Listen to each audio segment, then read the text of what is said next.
Welcome to this week's PromoChat Deep Dive.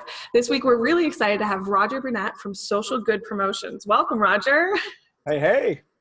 So I think this is actually your first time on Deep Dive, or whatever we've called it in the past. That is correct. Yes, but you are an active PromoChatter, so welcome to the video version of PromoChat. Yeah, thanks for having me. It feels like I graduated or something. Yeah, I've been recognized by my peers now. Got to the next level. Yeah, no matter that you've got your own podcast, that you've been in the industry for years, now you're part of the Deep Dive video. I have truly arrived. You're welcome. You're welcome. You're here. I love it. Well, you had so many tweets this week. This week we were talking about solution selling, and it was very hard to narrow down what we wanted to cover. So we're actually going to cover a bunch of yours. Okay. Just because, you know, you're on it once, so you can't just do one tweet. We've got to throw it all in here. Fair enough. So our first question for you was, so our tweet was, it's a great chance to change conversations to the trends and demands that you're responding to. What are you seeing in the market that all parties need to know about? From design to societal to everything is important. And you went, present credibility and authority to be seen as an expert and not merely a salesperson.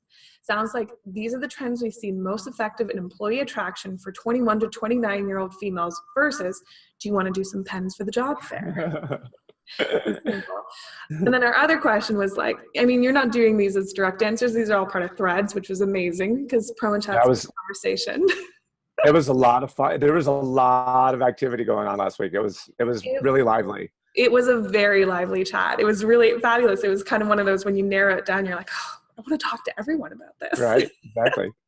So our question was, what's the difference between communicating new products versus new ideas?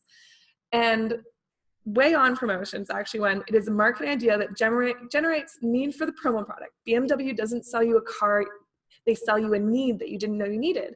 Successful distributors sell the idea of how a promo is needed before anything old or new.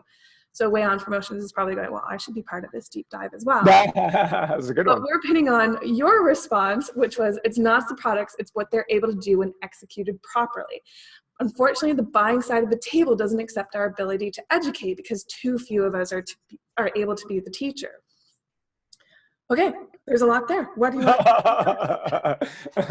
Well, you guys asked the question afterwards about the notion of teaching and what that would represent and what it might feel like. And, you know, this is all about approach. So when you are making yourself available in the context of promotional marketing to a buyer, oftentimes it's what you share that will dictate how you're considered by the buyer.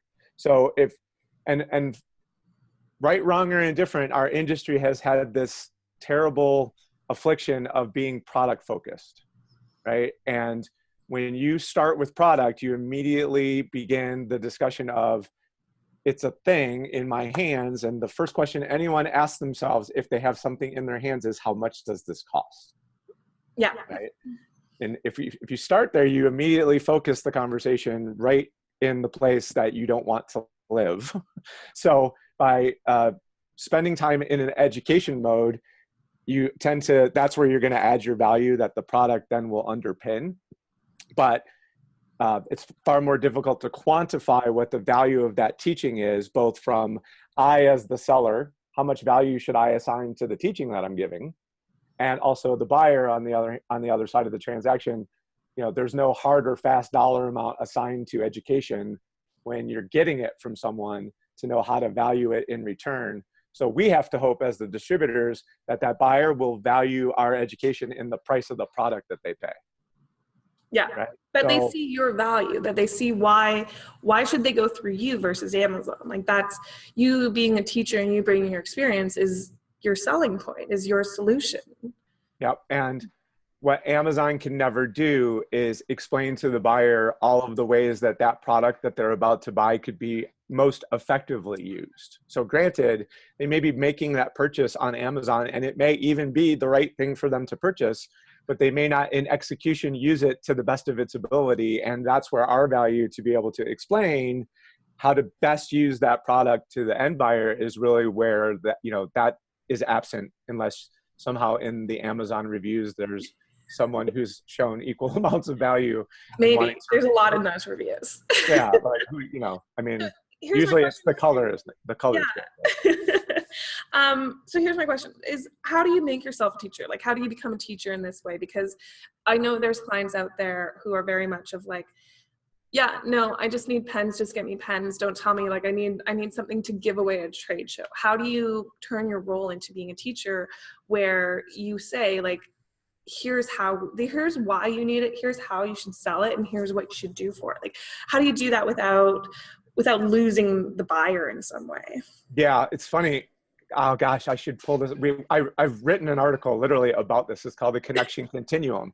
And the idea is we as salespeople should have solutions for every kind of buyer that we want to sell to, right? And frequently there's a disconnect between the buyer and the seller that starts right at the very beginning genesis of the conversation.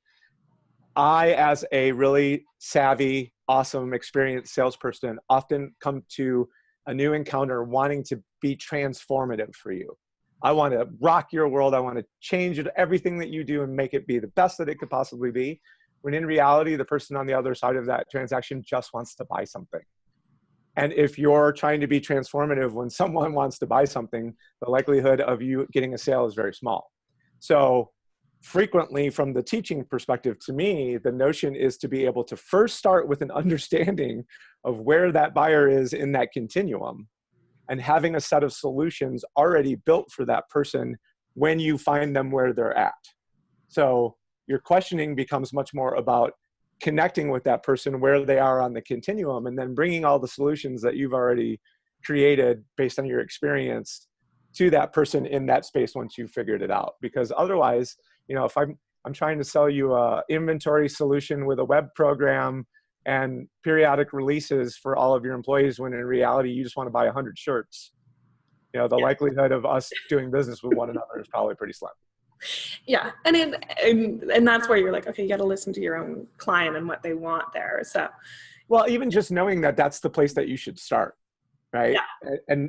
And arriving at that location with that customer at that moment, oftentimes is like the seeds of credibility are sown right in that moment, because they realize like, oh, this guy really totally gets me, understands where I'm at, and isn't trying to do this crazy thing that the 5 other people tried to sell me on. He's just trying to meet me where my needs are at.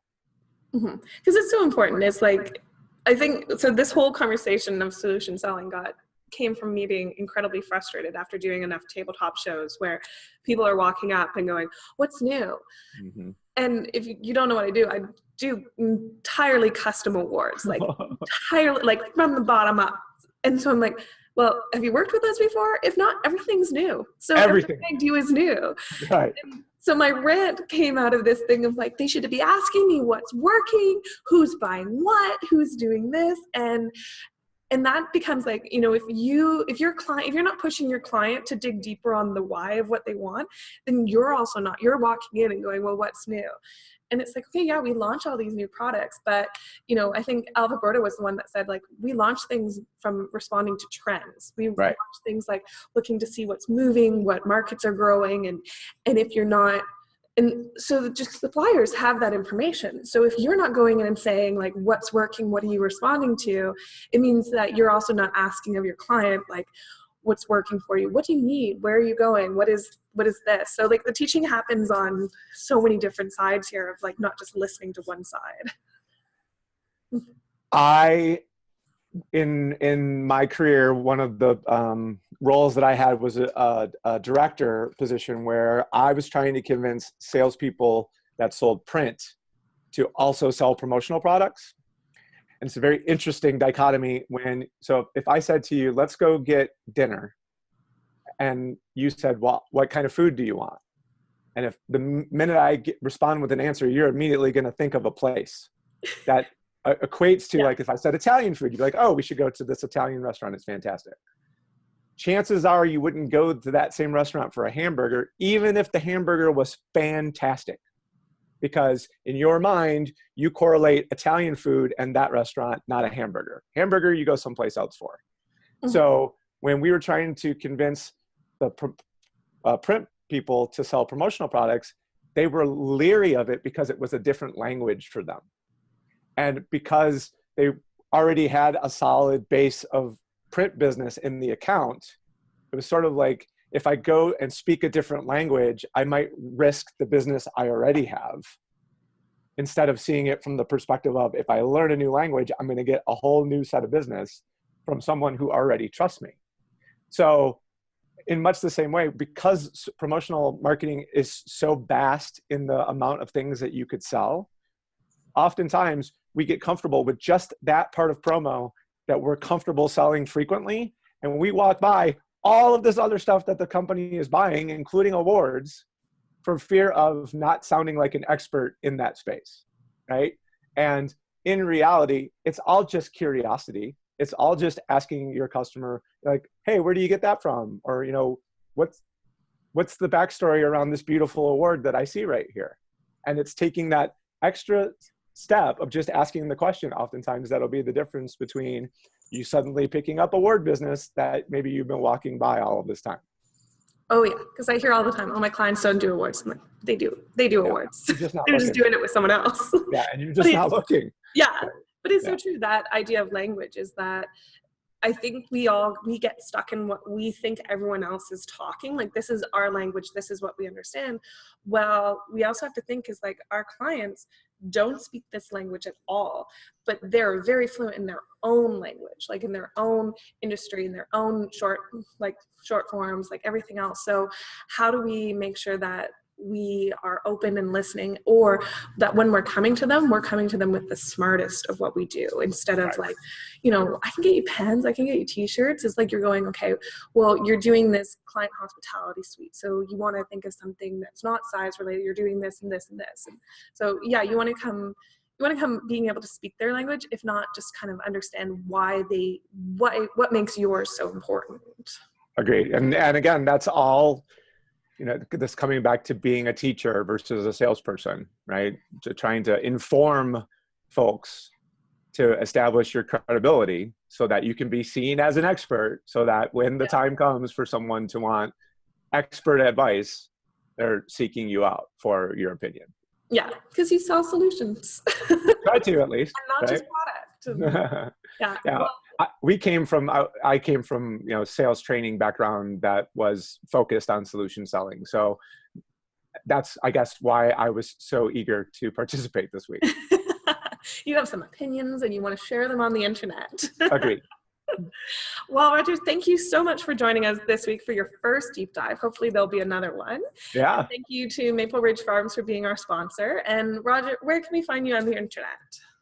I am found at socialgoodpromotions.com. You can find me on the So You're in Sales podcast series, which is on any SoundCloud, iTunes, wherever you find your on the internet, podcast. On there, I got coming up on 50 episodes. Good for you. Yeah, if anyone's not a listener, it's a great podcast to listen to. Some really interesting and really fun interactions going on over there.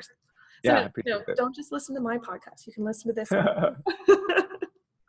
Well, thanks again, and have a great day. And remember, everyone, join us every Wednesday, 12 p.m. Pacific time, 3 p.m. Eastern time. Thanks. Awesome.